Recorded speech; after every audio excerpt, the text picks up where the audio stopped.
7 bantuan sosial yang akan cair sebelum tanggal 31 Januari 2025 dalam situs resmi kemensos.go.id yang dimiliki oleh Kementerian Republik Indonesia. Bapak Saifullah Yusuf selaku Menteri Sosial memaparkan ada 3 langkah strategis yang disiapkan Kementerian Sosial untuk mengoptimalkan penyaluran bansos yang akan segera disalurkan sebelum akhir bulan ini. Jadi teman-teman jangan lewatkan informasi penting ini, seperti apa saja langkah Kementerian Sosial dalam penyaluran bansosnya, dan bansos seperti apa yang akan disalurkan. Simak terus videonya.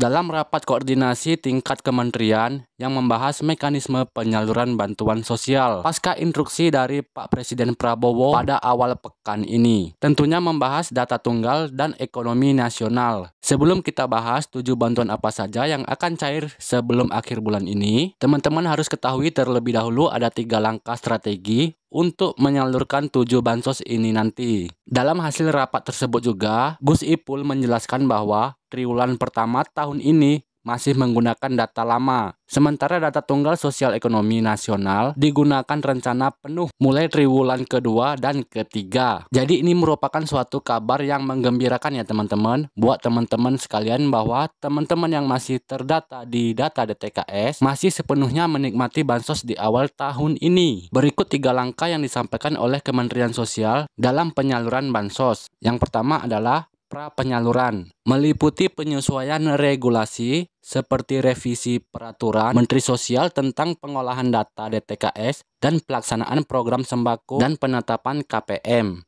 Yang kedua, penyaluran. Penyaluran bansos direncanakan dilakukan serentak dengan pengawasan ketat melalui desk pengaduan. Jadi pendamping sosial akan diadakan untuk memastikan ketepatan distribusi bantuan. Yang terakhir adalah evaluasi dan pemuktahiran data. Kemensos akan memperbaharui data penerima bansos secara berkala. Adapun informasi baik ini harus teman-teman semua pahami mengenai penyaluran bansos yang masih menggunakan data DTKS. Berikut 7 bantuan terkait 3 langkah penyaluran atau strategi yang digunakan saat ini. Yang pertama untuk bantuan umum yang datanya di luar data DTKS, yaitu program makan bergizi gratis. Program yang sudah disalurkan sejak tanggal 6 Januari kemarin yang menyasar ke semua anak sekolah dari PAUD, SD, SMP, SMA, dan sederajat. Selain itu dalam perkembangan saat ini, untuk mengoptimalkan pola pikir anak ketika belajar, makan bergizi gratis pula melibatkan dapur-dapur umum sehingga di sana ada pekerja yang terlibat di sana dan mengurangi angka pengangguran. Makan bergizi gratis ini akan terus dikembangkan untuk penerima kepada lansia terlantar dan penyandang disabilitas yang dilayani makan 2 kali sehari. Yang kedua, BLT BBM. Sebagai informasi bayangan, BLT BBM akan diberikan sebesar Rp150.000 per bulan selama 4 bulan berturut-turut. Dengan anggaran 19,41 juta kiloliter akan diberikan secara bertahap kepada KPM yang terdaftar nantinya. Tentunya masih menggunakan data DTKS. Yang ketiga, bantuan PKH merupakan bantuan khusus atau bantuan reguler yang akan disalurkan pada tahap ini, tahap 1, menggunakan data DTKS atau masih meneruskan nama-nama penerima yang lama, tentunya yang memenuhi komponen-komponen yang ada, seperti keluarga rentan miskin, lansia, penyandang disabilitas, serta ada dalam satu kakaknya anak sekolah maksimal 2 orang. Dan komponen-komponen tersebut yang mempengaruhi besaran yang diterima setiap para KPM. Selanjutnya bantuan BPNT yang merupakan bantuan pokok juga akan diberikan secara serentak kepada penerima. Dan bantuan BPNT ini diberikan juga dengan penyaluran bantuan PKH. Maksudnya tadi dibarengi dengan bantuan PKH, yang dimana penerima sudah barang tentu memiliki komponen yang berlaku, serta penyaluran melalui KKS yang dimiliki KPM dan juga disalurkan melalui PT Pos Indonesia agar mempermudah distribusi penyaluran.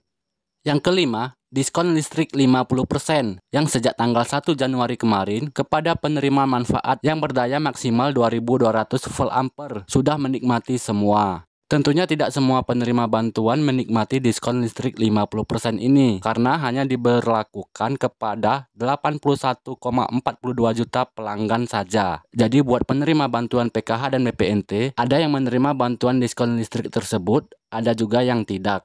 Yang keenam, bantuan pangan beras 10 kg untuk 16 juta keluarga penerima manfaat selama 6 bulan. Untuk bulan Januari dan Februari akan dipercepat penyalurannya yaitu di akhir bulan Januari ini agar dapat mempertahankan daya pangan masyarakat di mana masing-masing per bulan digelontarkan perembun log sebesar 160.000 ton.